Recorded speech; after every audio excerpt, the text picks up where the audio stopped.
Bismillahirrahmanirrahim. Assalamu alaikum. وعلیکم السلام. Last time we were talking about faith اور اس پر ہم بات شروع کر رہے تھے اور میں نے گزارش کی تھی that there are three aspects. تین چیزیں جو ہیں جن کی اویئرنیس ضروری ہے، جو میں سمجھتا ہوں، میری انڈرسٹینڈنگ یہ ہے کہ there are three aspects جن کی انڈرسٹینڈنگ کے نتیجے میں ہم اصل میں اس صحیح جگہ پہ پہنچتے ہیں جس کو ہم فیتھ کہہ رہے ہیں. یعنی I am talking from a Muslim perspective. اور اس میں جو چیزیں چند میں آج جس چیز کا آغاز کر رہا ہوں، اور یہ شاید دو چار سیشن میں چلے گا، میں آپ سے بھی چاہوں گا کہ آپ بھی اس پہ کام کریں، because whatever we are working on is should be a joint effort in understanding اپنے آپ کو پہچاننے کے حوالے سے، اپنی شناخت، ہم کیا ہیں، ہم کیوں ہیں، یہ ساری چیزیں جو ہیں اس نے فیتھ نے جواب دینا ہے. تو let us start from here. آج جو ہمارا ٹاپک ہوگا that will be related to me as a living thing. ابھی میں I am not talking about the hierarchy of things.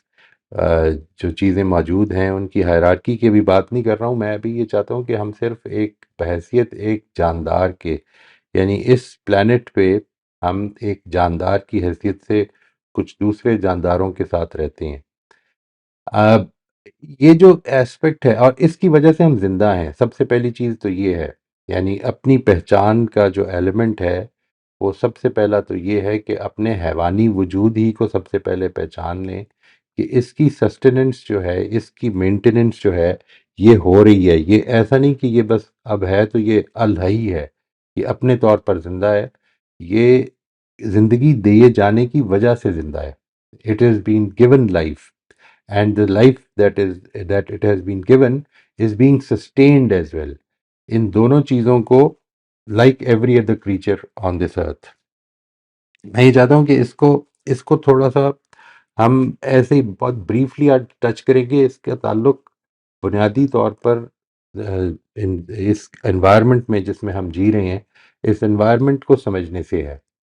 یعنی آپ کو شاید یہ معلوم ہی ہوگا کہ ایک تخمینے کے مطابق اس وقت تک دنیا میں 117 ارب لوگ آ چکے ہیں جی، 117 بلین پیپل. ٹھیک ہے جی. This and with these people humans ہم تقریباً 8.7 ملین، 87 لاکھ کہیں، 1 کروڑ لوگوں کو. بعض تخمینے یہ ہیں کہ 1 کروڑ جاندار، اسپیشیز، ناٹ جاندار، ناٹ دا نمبرز، بلکہ اسپیشیز جو ہیں ان کی تعداد 8.7 to 10 ملین ہے. یعنی 87 لاکھ سے لے کر 1 کروڑ تک یہ اسپیشیز ہیں جو کہ اس دنیا پہ جیتی ہیں. اور یہ اسپیشیز جو ہیں یہ ساری اپنی اپنی کنزمپشنز کر رہی ہیں. یعنی یوں نہیں ہے کہ وہ چیزیں اس دنیا کی ریسورسز کو یوز کرتی ہیں اور پھر واپس رکھ دیتی ہیں، بلکہ جس طرح سے مثال کے طور پر I am using this mug but I am consuming the coffee. تو یہ کنزمپشن ہو رہی ہے جی ریسورسز کی کنٹینیوسلی. ایک انسان جنرلی، ایک نارمل ایوریج انسان جو ہے، if he is not exercising, تو یہ کہتے ہیں کہ وہ تقریباً 550 لیٹرز آف آکسیجن کنزیوم کر رہا ہے ایک دن میں. ٹھیک ہے جی. اور یہ زندگی سسٹین ہو رہی ہے. It keeps on going.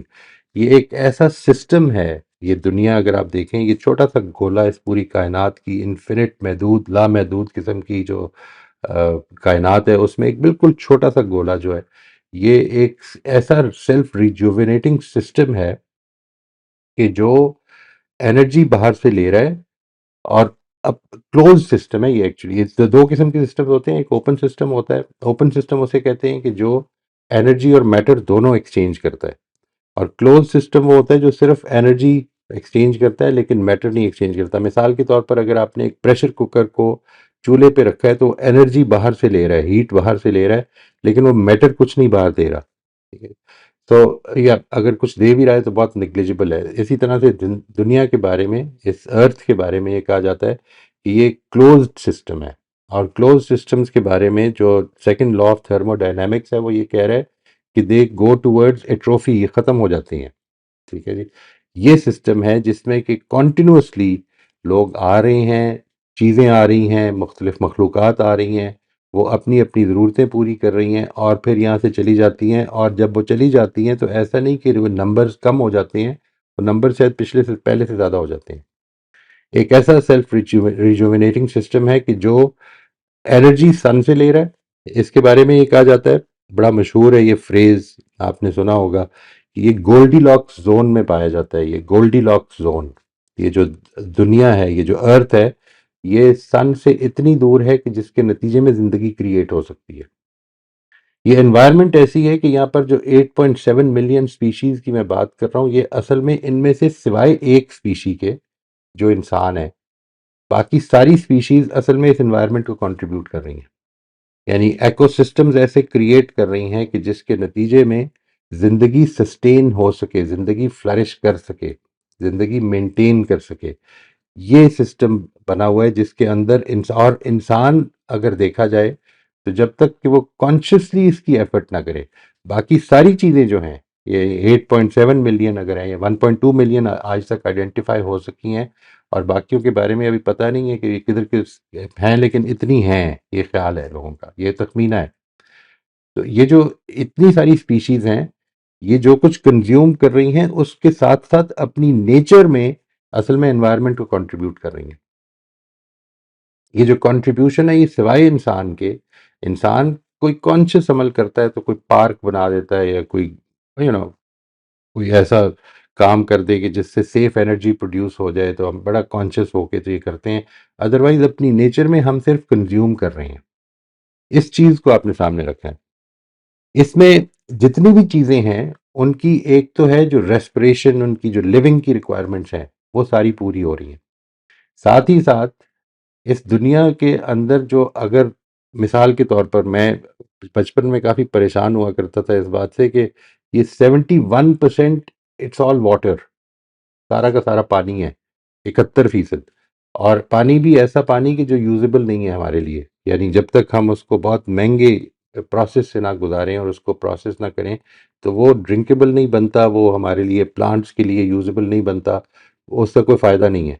یعنی اتنی ساری ویسٹیج کیوں ہو رہی ہے ادھر؟ معلوم یہ ہوتا ہے، یعنی بہت دیر بعد یہ معلوم ہوا کہ اصل میں وہ جو 71% پانی ہے جو سیلائن واٹر ہے، اس کے وجود کی وجہ سے یہ دنیا جو ہے یہ جینے کے قابل ہو رہی ہے، ورنہ اس کے ٹیمپریچرز اتنی ایکسٹریمز پہ چلے جائیں گے کہ لائف ایگزسٹ نہیں کر سکے گی۔ یہ پانی جو ہے، اس کی اپنی ایک انٹرسٹنگ چیز آپ کو بتاتا ہوں، یہ اناملس چیز ہے، یہ کافی اناملس چیز ہے۔ اناملس چیز یہ ہوتی ہے کہ جس کا بیہیویئر جو ہے وہ عام طور پر چیزوں کے ساتھ ہم آہنگ نہیں ہوتا۔ پانی ان چند، بالکل ہی چند، یوں سمجھ لیں کہ آپ ایک ہاتھ پہ گنی جانے والی چند چیزوں میں سے ہے کہ جو اگر جس کو فریزنگ پوائنٹ تک لے آیا جائے تو پانی ایکسپینڈ کر جاتا ہے۔ پانی ایکسپینڈ کر جاتا ہے کا مطلب یہ کہ وہ ڈینس نہیں رہتا۔ پانی اپنی ڈینس ترین صورتحال میں 4 ڈگریز کے اوپر ہوتا ہے۔ یہ جو بات ہے کہ پانی ڈینس نہیں رہتا اور پانی ایکسپینڈ کر جاتا ہے، اس کا مطلب ہے کہ پانی ہلکا ہو جاتا ہے۔ یہ جو انوملی ہے پانی کی، یہ اصل میں زندگی کا باعث بن رہی ہے۔ یعنی آپ کو ایک، یہ واحد یوں سمجھ لیں کہ ہمارے جانے ہوئے معلوم، جن کو آپ کہیں گے میٹرز، وہ یاد ہوگا نا آپ کو بچپن میں جو پہلے پہلے سائنس کے سبق پڑھے تھے، تو اس میں ایک چیز تھی کہ میٹر کیا ہوتا ہے۔ میٹر کی 3 فارمز ہیں، سالڈ ہے، لیکوڈ ہے، گیس ہے۔ تو اس میں جب اس کو کول ڈاؤن کیا جاتا ہے تو وہ اپنی ڈینس ترین فارم کی طرف بڑھنا شروع ہو جاتا ہے، اور یہاں تک کہ وہ سالیڈیفائی ہو جاتا ہے۔ پانی بھی سالیڈیفائی ہو جاتا ہے، لیکن اس کی انٹرسٹنگ چیز یہ ہے کہ جب وہ سالیڈیفائی ہو جاتا ہے تو بجائے اس کے کہ وہ بھاری ہو جائے، ڈینس ہو جائے، وہ ہلکا ہو جاتا ہے۔ چنانچہ آپ دیکھیں گے کہ برف جو ہے اس کو آپ گلاس میں ڈالتے ہیں تو برف تیرنے لگ پڑتی ہے۔ یہ جو ایک چھوٹا سا فنامنا ہے، یہ اصل میں حیرت ناک طریقے سے زندگی کی بقا کا باعث بن رہا ہے۔ یعنی سمندروں میں پانی جب برف بن جاتا ہے تو وہ پانی اوپر آ جاتا ہے اور وہ زندگی کو انسولیٹ کر دیتا ہے تاکہ زندگی جو نیچے سمندر میں پائی جاتی ہے وہ باقی رہ سکے۔ یہ وہ کائنات ہے۔ میں اس میں چاہتا ہوں کہ when I read the قرآن، اور میں اس کو جب اس سینس میں دیکھتا ہوں کہ وہ یہ کہہ رہا ہے اور بار بار یہ اس پہ بات کرتا ہے کہ میں نے تمہارے لیے دنیا کی ہر چیز بنائی ہے، ٹھیک ہے، تو مجھے اس میں کئی دفعہ عجیب و غریب قسم کے خیالات بھی آئے، اور میں نے کوشش کی کہ ان کو سرچ کرنے کی، کیا واقعی ساری کی ساری اسپیشیز ڈائریکٹلی اور انڈائریکٹلی انسان کی زندگی کو کنٹریبیوٹ کر رہی ہیں؟ کیا دیمک انسان کی زندگی کو کنٹریبیوٹ کر رہی ہے؟ کیا زلزلے کوئی فائدہ مند چیز بن جاتی ہے انسان کی زندگی کے لیے؟ یہ ساری چیزیں جو ہیں یہ ایک سوالیہ نشان بن کے سامنے آتی ہیں، اور جب آپ اس پہ تحقیق کرتے ہیں تو آپ کو معلوم یہ ہوتا ہے کہ ایسا ہی ہے. یعنی ایوری تھنگ جس کو ہم ڈسٹرکٹیو بھی سمجھ رہے ہوتے ہیں، وہ بھی اصل میں ایک لانگر ٹرم ویو میں اگر انسانیت کا ویو دیکھیں، وہ اس کی بقا کا باعث بن جاتی ہے. یہ جو میں نے ابھی آپ کو بتایا کہ سمندر 71% of earth is chord with water. آپ اس سلسلے میں اگر اوشن کنویئر بیلٹ تلاش کریں، what is an ocean conveyor belt, تو آپ کو یہ پتہ چل جائے گا کہ اصل میں نارتھ پول ہے اور جو ایکویٹر ہے، ان دونوں کے بیچ میں جو ماڈریٹ کرتی ہے ٹیمپریچر کو، یہ پانی کر رہا ہے. اور وہ ایک کنویئر بیلٹ ہے جو عجیب و غریب طریقے سے کام کر رہی ہے، ٹھنڈے پانی کو ایکویٹر کی طرف لے کے آتی ہے، اور ایکویٹر کے گرم پانی کو ان جگہوں تک لے کے جاتی ہے، اور ان کی زندگی ان جگہوں پر زندگی کی بقا کا باعث بن جاتی ہے. یہ وہ سسٹم ہے کہ جس کے اندر انسان ایک لیونگ تھنگ کی حیثیت سے آیا ہے. میں آگے کے کچھ سیشنز میں یہ چاہوں گا کہ آپ کی طرف سے بھی اس میں contribution who. Make it a part of your research. آج کل تو ریسرچ کرنا میرے لیے بھی بڑا آسان ہو جاتا ہے، کیونکہ میں تو سائنس کا طالب علم نہیں ہوں. یہ ساری چیزیں جو ہیں آپ کے ساتھ میں جو شیئر کر دیتا ہوں کبھی، یہ اصل میں گوگل اور چیٹ جی پی ٹی اور اس طرح کی چیزیں ہیں جن سے مل جاتی ہیں. آپ اس کو دیکھیے، اس کو ٹرائی کیجئے، فائنڈ آؤٹ کہ جو آپ کے ذہن میں آتی ہے نا کوئی چیز، جو ذہن مثال کے طور پر مچھر ہے، مکھی ہے، یو نو اس چیز کی کیا یوٹیلیٹی ہے؟ معلوم یہ ہوتا ہے کہ there is everything of these 8.7 million of which we know about 1.2 million species. یہ 1.2 ملین اسپیشیز جو ہیں، چاہے وہ پلانٹس کی ہیں، چاہے وہ انسیکٹس کی ہیں، چاہے وہ اینیملز کی ہیں، یہ ساری کسی نہ کسی پہلو سے ایکولوجیکل کنٹریبیوشن کر رہی ہیں. یا انسان کو ڈائریکٹلی فائدہ پہنچا رہی ہیں، اور یا ایکالوجی کو کنٹریبیوٹ کر رہی ہیں. فوڈ چینز ایسی بنا دی گئی ہیں کہ جس کے نتیجے میں ہر جاندار جی بھی رہا ہے، اور ہر جاندار دوسرے کے جینے کا باعث بھی بن رہا ہے. یہ ایک سسٹم ہے جو میں چاہتا ہوں کہ اس کو سب سے پہلے تو یہ سمجھ لیں، سسٹم ہے پورے کا پورا. یعنی it is not some thing جس میں آپ کو ایک بلاب آف سوئل نظر آ رہا ہے. ابھی کل کی بات میں آپ سے عرض کرتا ہوں. This should be an interesting research for you as well. کہ we had to put some soil in the backyard.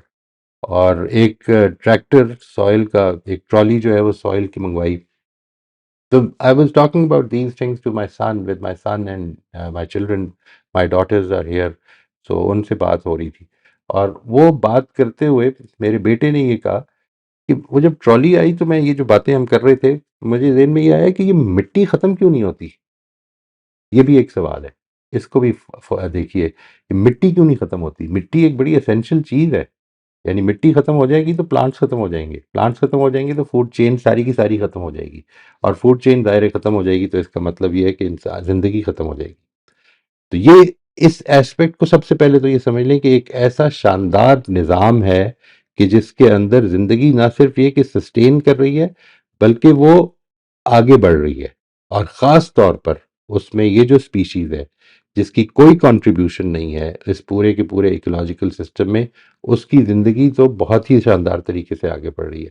میں اگلا جو ٹاپک میرا خیال ہے کہ میں لوں گا وہ یہ ہے، اس کا میں عنوان بتا دیتا ہوں، پھر میں آپ سے گزارش کروں گا کہ آپ لوگ اگلے سیشن میں خاص طور پہ، اور اگر آج بھی کر سکیں تو بہت ہی اچھا ہوگا، کہ یہ بتائیں کہ آپ کے پاس کوئی ایسی انفارمیشن کہ جو یہ بتاتی ہے کہ زندگی کی سسٹیننس کے لیے آپ نے کوئی ایسی تحقیق کی، آپ کو کچھ ایسی معلومات ہوئی کہ معلوم ہوا کہ جس کے نتیجے میں مثال کے طور پر ہریکین جو ہے جو آتا ہے اور ایسے لگتا ہے کہ it is only destructive form of nature ہے، اس کی کیا کنٹریبیوشن ہے. ٹھیک ہے جی. Look at it from that perspective کہ یعنی انسان تو مر گئے ہیں، لیکن انسانیت کی بقا کا وہ کس طرح ذریعہ بن جاتا ہے.